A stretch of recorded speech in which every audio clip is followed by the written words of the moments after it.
Hello बच्चों, good morning. पिछले video में मैंने आपको हिंदी फर्स्ट पढ़ाया विराम चिन्ह। विराम चिन्ह में मैंने कल आपको विराम चिन्ह के प्रकार यानी भेदों को लिखकर याद करने के लिए होमवर्क में भी दिया था आपको। शायद आपने कंप्लीट भी कर लिया होगा, लेकिन कुछ बच्चे तो बहुत लापरवाही करते हैं। अगर नहीं कंप्लीट किया तो उसको कंप्लीट कर लीजिएगा, उसको याद भी करते रहिए। जैसे जैसे होमवर्क आपको मिलता जाता है वैसे वैसे आप अपने कार्य को भी प्रगति देते रहिए। आज की इस वीडियो में मैं आपको हिंदी सेकंड पढ़ाने जा रही हूँ, लेसन 17। लेसन 17 मानव सेविका मदर टेरेसा, ये हमारे शीर्षक का नाम है। ये मदर टेरेसा के जीवन पर आधारित, उनके कार्यों पर आधारित, उनकी सेवा भाव पर आधारित ये पाठ है। इस पाठ में एक यात्रा वृत्तांत को लेखक ने एक काल्पनिक घटना के रूप में काल्पनिक ढंग से इसको वर्णन किया है। इसको पढ़ने से बच्चों में ऐसी घटनाओं को सुनने और समझने की क्षमता का विकास होगा और साथ ही धैर्य, साहस तथा सहयोग की भावना भी जागृत होगी। ये इस पाठ का मूल भाव है।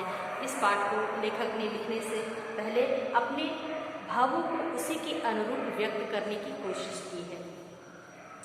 तो ये लेसन अगर हम क्लास में पढ़ाते हैं तो आप लोग रीडिंग करते हैं, लेकिन अभी आप लोग घर पर हैं तो उम्मीद करते हैं कि आप लोग इसको घर पर भी बैठ करके रीडिंग करने की आदत बना कर रखेंगे। तो इस लेसन को आप बाद में रीडिंग कर लीजिएगा अगर अब तक नहीं कर पाए हैं तो। इस पाठ को अभी हम एक साथ तो पूरा रीडिंग करके नहीं कर रहे हैं, लेकिन पैराग्राफ को अपने भाव में व्यक्त करने की कोशिश कर रहे हैं। तो इस पाठ में मानव सेविका मदर टेरेसा के जीवन से जुड़ी बातों को यहाँ पे व्यक्त किया गया है। एक बात इसमें कहा जा रहा है कि कुछ वर्ष पहले भारत की राजधानी दिल्ली में एक महासभा का आयोजन किया गया। उस सभा में बहुत सारे लोग एकत्रित हुए और उनको देखने के लिए एक विशाल जनसमूह यानी बहुत से लोगों का समूह उनको देखने के लिए एकत्रित हुआ था। उस महासभा में उनको जानने के लिए, उनके विचारों को सुनने और समझने के लिए उस जनसभा में लोग एकत्रित हुए। कुछ समय बीतने पर एक महिला का आगमन मंच पर होता है, जो एक सफ़ेद साड़ी पहने हुए मंच पर आती है। उस महिला ने अपने शरीर पर किसी भी प्रकार का कोई भी आभूषण धारण नहीं किया है।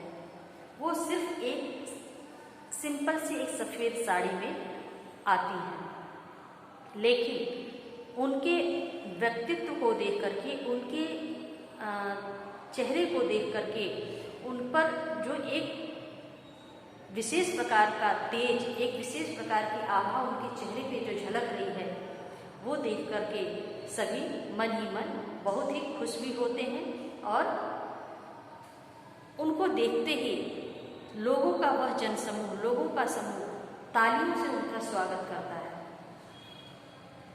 इसके बाद मदर टेरेसा ने बहुत ही सहज भाव से, सरल भाव से अपने विचारों को व्यक्त करना शुरू किया। उन्होंने समझाया है कि प्रेम ही जीवन का मूल्य है। अगर जीवन में प्रेम ना हो तो जीवन व्यर्थ है। वह प्रेम मनुष्य से भी हो सकता है, पशु पक्षियों से भी हो सकता है। संसार में व्यक्ति किस लिए जीता है? मन की सुकून, मन की शांति। कितना भी कोई कार्य कर ले, लेकिन अगर उसे मन में सुकून ना हो, शांति ना हो, तो उसका पूरा दिन का किया हुआ कार्य व्यर्थ जाता है। तो इसी बात को उन्होंने अपने उस भाव को व्यक्त करते हुए कहा है कि मन का सुकून यानी जीवन का सबसे बड़ा सुकून क्या है? मानव प्रेम। एक व्यक्ति का दूसरे व्यक्ति से जो प्रेम होता है वही मानव प्रेम कहलाता है।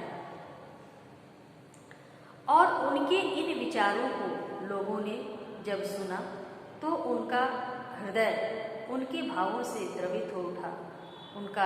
उनके दिल को उनकी बातें छू गई। उस दौरान जब उन्होंने लोगों के समक्ष आकर के अपने विचारों को जब व्यक्त किया तो लोगों के अंदर ये भावना आई कि हम भी उनके इस नेक कार्य में किसी प्रकार से सहयोग दे सकें।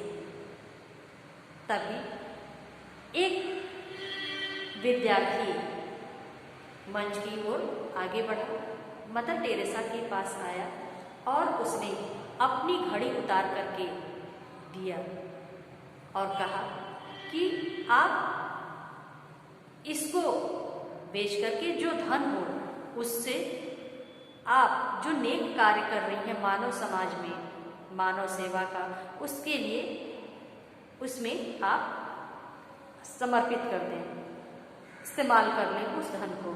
तो कोई पैसे से, कभी कोई रुपए से, जिसके पास जो भी संपत्ति के नाम पे जो भी पैसे रुपए थे उन्होंने मदर टेरेसा के सामने रख दिया ताकि वो समाज की सेवा में उस धन को लगा सके। ऐसे ही जब समय बीता, लेकिन समय क्या लेकिन जो ये हम बातें कर रहे हैं, किसके बारे में ये बातें कर रहे हैं? वो महिला कौन थी? मदर टेरेसा नाम था उनका। मदर टेरेसा के नाम से हम उनको जानते हैं। असल में उनका नाम एग्निस बोजाक्सा था। उनका जन्म यूगोस्लाविया में हुआ था 27 अगस्त 1910 में। उनका जन्म यूगोस्लाविया में हुआ था। उनका असली नाम तो एग्निस बोजाक्सा था, लेकिन उनको मदर टेरेसा के नाम से हम सभी अच्छे से जानते हैं और समझते हैं। उन्हें मदर की उपाधि दी गई। मदर यानी माता, माँ की उपाधि से उनको नवाजा गया। उन्होंने एक माँ की तरह रोगियों की, असहायों की, वृद्धों की देखभाल की। जब वो थोड़ी समझदार हुई तो उस दौरान उनका मन जो था धार्मिक क्रियाकलापों में लगने लगा। धर्म से जुड़े कार्यों को वो करने लगी। उसके बाद उन्हें लॉरेटो सिस्टर्स के बारे में पता चला और उसके कार्यों से वो विशेष रूप से प्रभावित भी हुई। तो उन्होंने उस संस्था में वो खुद को शामिल की और वहाँ पर वो जो उनको एक तरह से ट्रेनिंग दी गई, सेवा भाव की ट्रेनिंग दी गई। और उस सेवा भाव की ट्रेनिंग जब उनकी पूरी होती है तो उनको कोलकाता भेजा जाता है। 15 वर्षों तक वो लॉरेटो विद्यालय में पढ़ाती रही। वहाँ के बच्चों की, वहाँ के लोगों की देखभाल वो करती रही। लेकिन समय एक जैसा तो नहीं होता है। उनके भी जीवन में एक हादसा हुआ। एक बार वो कहीं जा रही थी। उस दौरान सड़क के किनारे उन्होंने एक महिला को देखा जो काफ़ी बीमार थी। उसके शरीर के जो मांस थे वो तक गल गए थे। उसको देखते ही उनका हृदय दर्द से, पीड़ा से भर उठा। उस महिला की देखभाल करने के लिए आसपास भी कोई नहीं था। उसके शरीर पर मक्खियाँ भिनभिना रही थीं। उन्होंने उस महिला को तुरंत उठाया और हॉस्पिटल उनके इलाज के लिए लेकर गए। लेकिन दुर्भाग्य की बात है कि उस महिला की मृत्यु हो जाती है। उस महिला की मृत्यु से मदर टेरेसा के जीवन पर बहुत गहरा प्रभाव पड़ा। उन्होंने अपने जीवन का उद्देश्य समझा, जाना और उन्होंने निर्मल हृदय आश्रम की स्थापना की, जहाँ पर बेघर व्यक्तियों जिनके पास कोई घर नहीं है, रोगियों की जिनकी देखभाल करने वाला कोई नहीं है, ऐसे बच्चे जिनका कोई सहारा नहीं है, अनाथ बच्चों को उन्होंने सहारा दिया। और इस प्रकार उन्होंने अपने जीवन का उद्देश्य मानव सेवा के लिए पूरी तरह से समर्पित भी कर दिया। उनके इस नेक कार्यों को सुनकर लोगों के अंदर हृदय परिवर्तन होता। लोगों ने उनकी मदद करने के लिए जितना समझ में आया, जिसके पास जितनी उचित धनराशि हो पाती थी, वो उनको देते थे, ताकि वो उस धन को उस सेवा कार्य में लगा सके। एक बार किसी ने उन्हें 4 पहिया गाड़ी तोहफे में दे दी, लेकिन उन्होंने उसको अपने निजी स्वार्थ के लिए इस्तेमाल नहीं किया।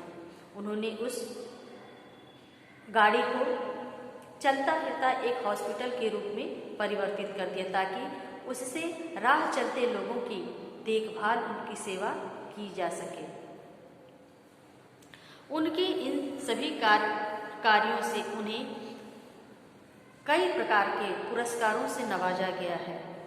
सन 1962 में उन्हें पद्मश्री से, सन 1972 में जवाहरलाल नेहरू पुरस्कार से, मैग्सेसे अवार्ड से, 1979 में उन्हें विश्व के सबसे बड़े पुरस्कार नोबल पुरस्कार से भी सम्मानित किया गया है, और उन्हें भारत पुरस्कार से भी पुरस्कृत किया गया है।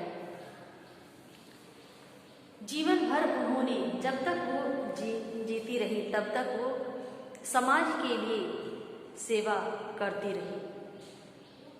लेकिन उनके दिन रात कार्य करने से उनकी सेहत खराब होने लगी, और वह महामहिम करुणामयी माँ मदर टेरेसा 5 सितंबर सन 1997 में उनका निधन हो गया। 6 वर्ष के बाद पोप के वेटिकन में उन्हें संत की उपाधि से भी विभूषित किया गया है। निस्वार्थ सेवा भाव द्वारा करुणा और प्रेम का जो बीज मदर टेरेसा ने बोया, वह एक विशाल वृक्ष का रूप धारण कर चुका है। तो ये विशाल वृक्ष अब हमारे ऊपर है कि हम भी उनके इस नेक कार्य में अपना सहयोग प्रदान करें। अंत में कहा गया है कि मदर टेरेसा का जीवन चरित्र आने वाली पीढ़ियों को सदैव सेवा कार्य के लिए प्रेरित करता रहेगा। तो ये हकीकत है कि हमारे अंदर भी अगर मानवता है, तो हम उस मानवता को अपने जीवन का आधार बनाएं, समाज की सेवा करें, लोगों की देखभाल करें, समाज में फैली हुई बुराइयों को दूर करने के लिए अपना सहयोग करें। तो इस तरह से ये हमारा मदर टेरेसा, मानव सेविका मदर टेरेसा पाठ को हमने अपने भाव में व्यक्त किया है। आप लोगों को जब भी समय मिले आप इस लेसन को रीडिंग जरूर करिएगा। बहुत अच्छा ये लेसन है, इससे जीवन में कुछ सीखने को मिलेगा आपको भी। और आज का आपका होमवर्क हम आपको दे देते हैं इसका शब्दार्थ लिखने के लिए। इसको आप लोग अपनी स्कूल डायरी में नोट कर लीजिए।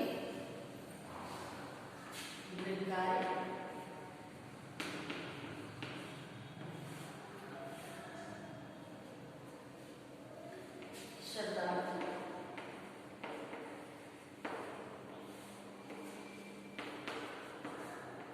कॉपी में लिखिए।